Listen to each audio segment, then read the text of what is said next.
اعوذ باللہ من الشیطان الرجیم، بسم اللہ الرحمن الرحیم۔ وَإِنْ خِفْتُمْ شِقَاقَ بَيْنِهِمَا فَابْعَثُوا حَكَمًا مِّنْ أَهْلِهِ وَحَكَمًا مِّنْ أَهْلِهَا إِن يُرِيدَا إِصْلَاحًا يُوَفِّقِ اللَّهُ بَيْنَهُمَا إِنَّ اللَّهَ كَانَ عَلِيمًا خَبِيرًا۔ وَإِنْ خِفْتُمْ، اور اگر تمہیں اندیشہ ہو، شقاق بینہما، اختلاف کا میاں بیوی کے درمیان، فبعثوا، پس تم بھیجو، حکما من اہلہ،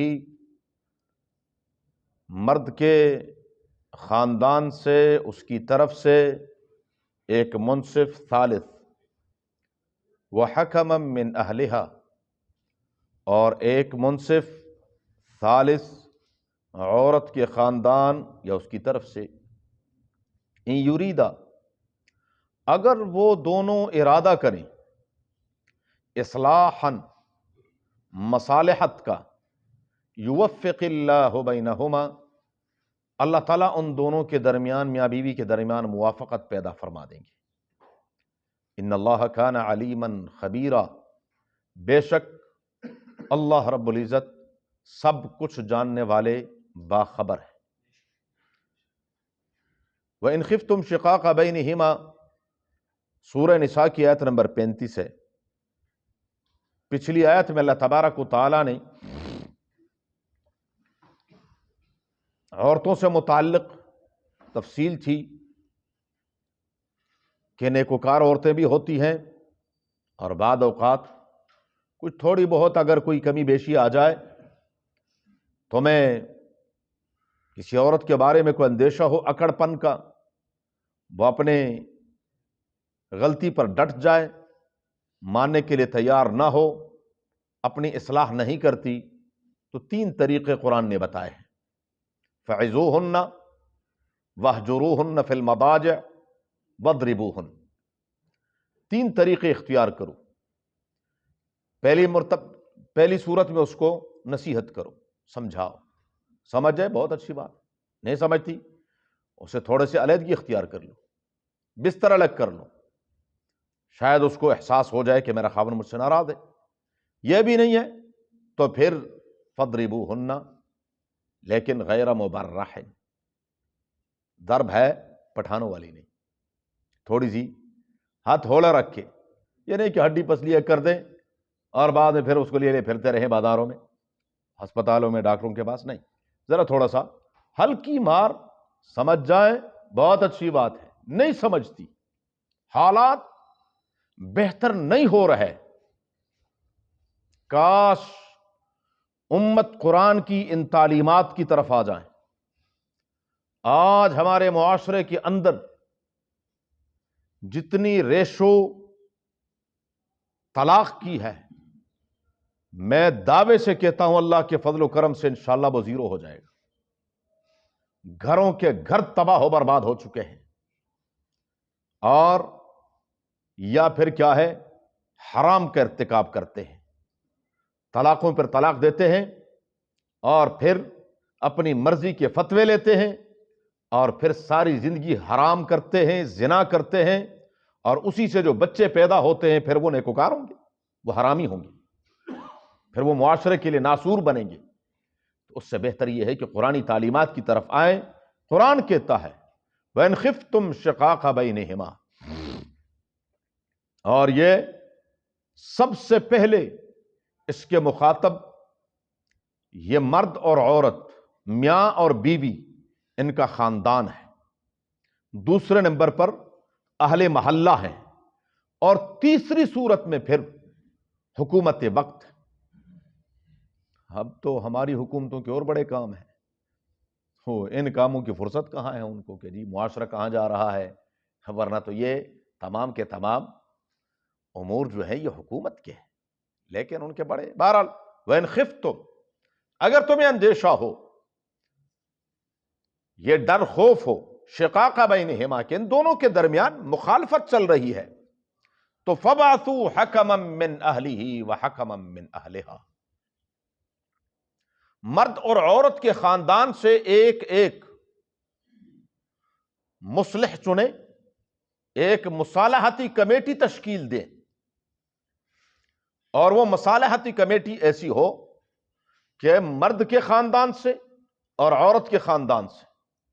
اور مفسرین نے لکھا کہ اس کی بنیادی وجہ یہ ہے کہ مرد کی عادات، اس کے ذہن اور اس کے اندر کون کون سی خوبیاں خامیاں ہیں وہ خاندان کا فرد سمجھتا ہے نہیں۔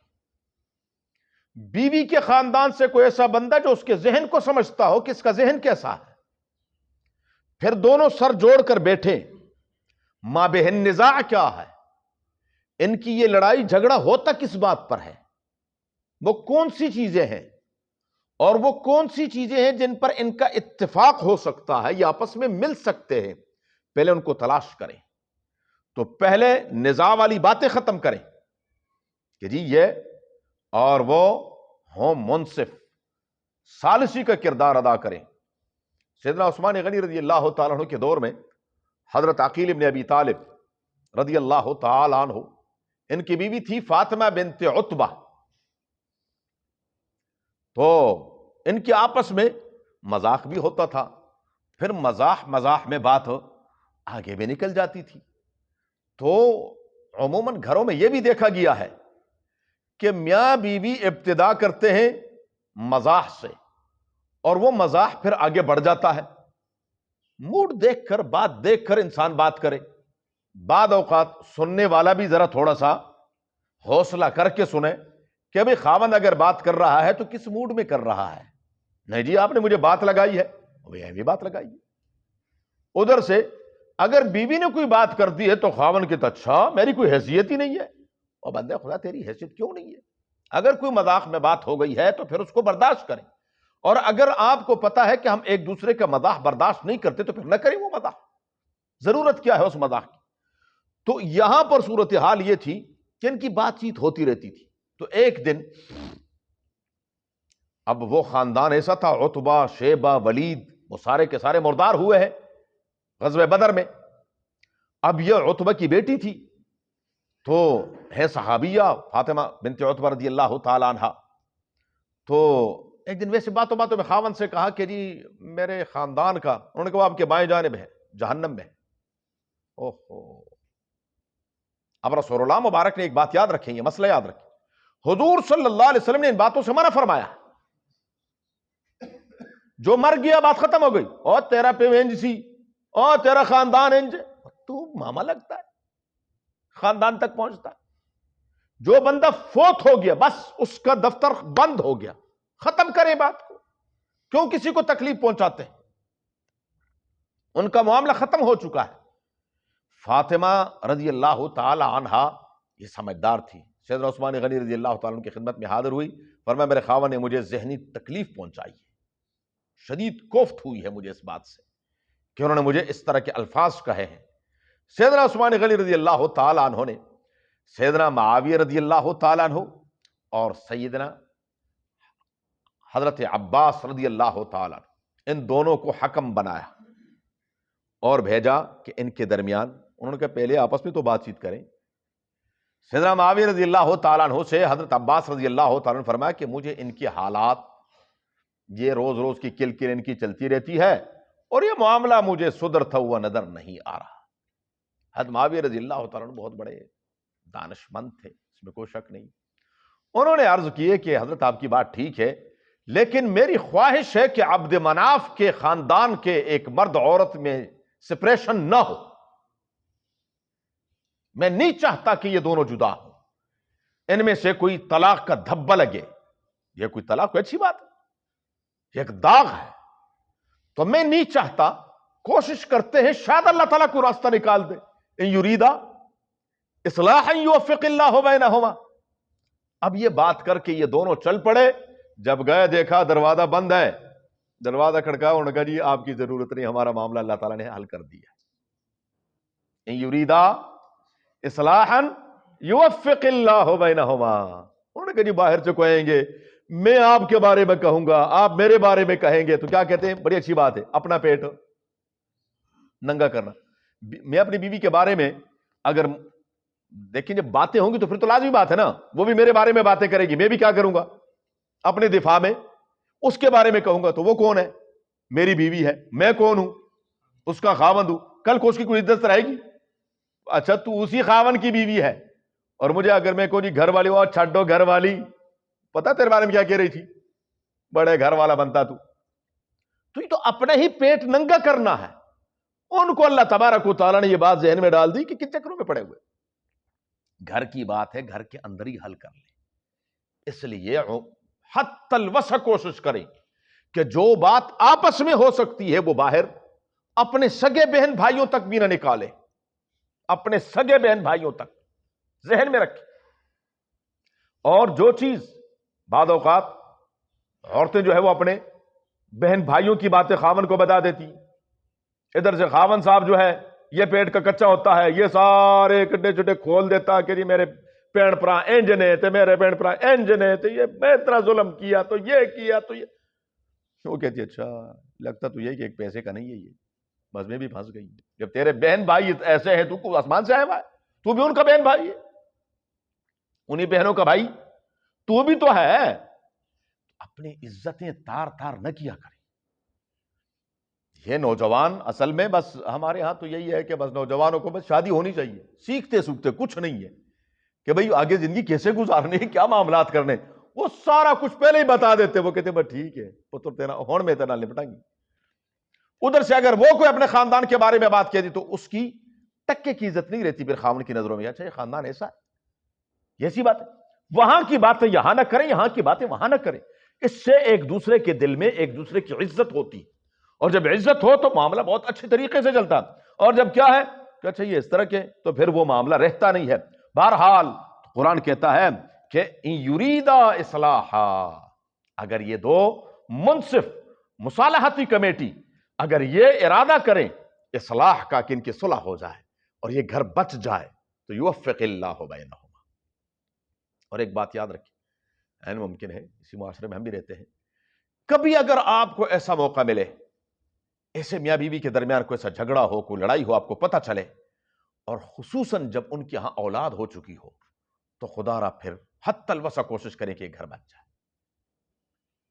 جب اولاد نہ ہو تو پھر کوئی بات نہیں، پھر اتنا بڑا مسئلہ نہیں ہوتا. ٹھیک ہے ان کے درمیان جدائی ہو گئی، اس کو کے لیے خاون بڑھ، اس کے لیے بیویاں بڑی. یہ جب درمیان میں بچہ پیدا ہو گیا ہے، اگر اس بچے کے ہوتے ہوئے ان کے درمیان سپریشن ہوتی ہے، یہ جدائی آ گئی ہے، تو اس جدائی کے بعد کیا ہوتا ہے؟ نہ اس بچے کو ساری زندگی باپ ملتا ہے اور نہ اس کو ماں ملتی ہے. یہ دونوں سے محروم ہو جاتا ہے بیچارہ. کیوں؟ اگر اس کی ماں دوسری جگہ شادی کر لے تو وہ تب تک تو اس بچے کو بچہ بچہ کرتی ہے جب تک اس کے اپنے اس دوسرے خاون سے بچے نہ ہوں. یہ خاون بھی اس وقت تک باپ بیٹا بیٹا کرتا ہے جب تک اس کی دوسری شادی سے اولاد نہ ہو. جب اولاد ہو جائے آٹومیٹک اس کی طرف یہ متوجہ ہو جائے، پھر چھوٹی چھوٹی باتوں پر مارنا اور یہ وہ بچہ پھر ایک معاشرے کا بدترین انسان بن جاتا ہے، کیونکہ وہ شفقت اور محبت دونوں سے محروم ہو جاتا ہے. جب وہ ایسا ہے تو حتی الوسع کوشش کریں، پاؤں بھی پکڑنے پڑے آپ کو اللہ کی رضا کے لیے، پاؤں پڑ جا کریں. جہاں آپ کا دھبکا چلتا ہے وہاں دھبکا چلائیں کہ خبردار جو ایسی حرکت کی. لیکن کوشش کریں کہ وہ گھر بچ جائے کسی طریقے سے، کہ یہ بچہ جو ہے یہ کہیں تباہ نہ ہو جائے مستقبل میں. ان یریدا اصلاحا یوفق اللہ بینہما ان اللہ کان علیما خبیرا. بے شک اللہ تعالیٰ سب کچھ جانتا ہے کہ کس نیت سے تم گئے ہو، وہ خبر رکھتا ہے تمہاری نیت کیا ہے، کہ یہ خاندان بچے یا تم ایک کی دو لگا کے اور تم مزید اس کو کیا کہنے جی یہ معاملہ ٹھیک ہونا ہی نہیں ہے، یہ تو ہو ہی نہیں سکتا، یہ ہے ہی ایسے، یہ فلاں ہے، نہیں ایسی بات نہ کریں. وَاعْبُدُوا اللَّهَ وَلَا تُشْرِكُوا بِهِ شَيْئًا. ان معاشرتی مسائل کے ساتھ ساتھ پروردگار عالم نے توحید کا ذکر کیا. انشاءاللہ زندگی رہی تو اللہم صلی اللہ علیہ وسلم كما صليت على ابراهيم وعلى ال ابراهيم انك حميد مجيد. اللهم بارك على محمد وعلى ال محمد كما باركت على إبراهيم وعلى آل إبراهيم إنك حميد مجيد. اللهم ارحمنا بالقرآن العظيم، اللهم ارحمنا بالقرآن العظيم، اللهم ارحمنا بالقرآن العظيم، واجعله لنا إماما ونورا وهدى ورحمة يا رب العالمين. اللهم ذكرنا منه ما نسينا، وعلمنا منه ما جهلنا، وارزقنا تلاوته آناء الليل وأطراف النهار، واجعله لنا حجة يا رب العالمين. اللهم نور قلوبنا بالقرآن، وزين أخلاقنا بالقرآن، ونجنا من النار بالقرآن، وادخلنا الجنة بالقرآن.